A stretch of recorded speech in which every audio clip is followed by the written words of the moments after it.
Technique number 2, the price reduction technique.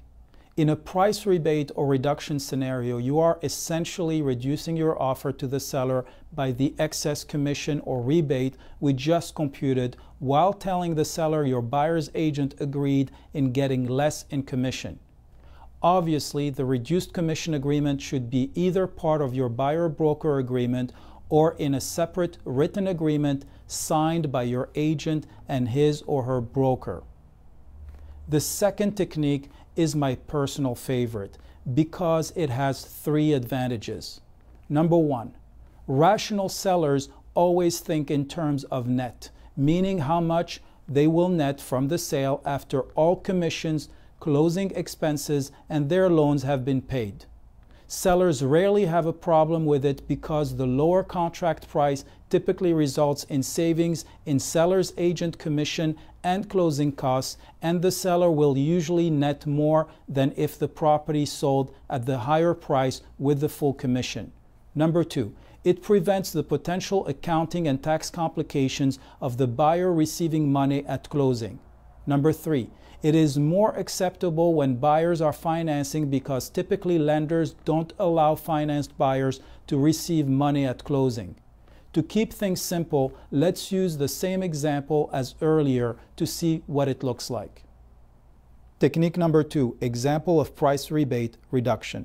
We computed earlier that on the $500,000 price, your agent would be rebating or refunding to you $7,500 in excess commission at closing. Let's compare the 2 offers, the standard offer and the reduced price offer. In the standard offer, the seller receives $500,000, which is the full price, then has to turn around and pay 3% to your buyer's agent or $15,000.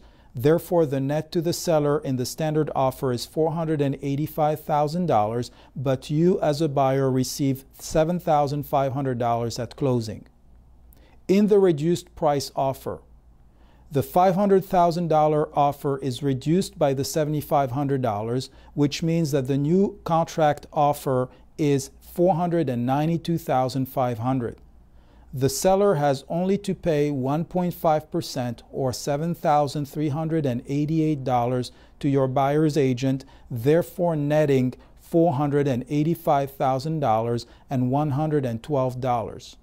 You obviously receive nothing at closing. Let me ask you, if you were a rational seller, which one of these offers would you be most likely to accept? Of course, the second, because it nets you more.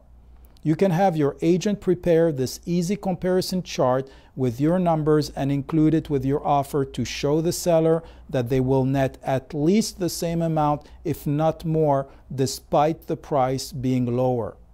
If you are a buyer looking to buy new construction or pre-construction from a developer, you could use this technique to save thousands of dollars off the price because developers, like any seller, are mostly interested in how much they would net from the sale.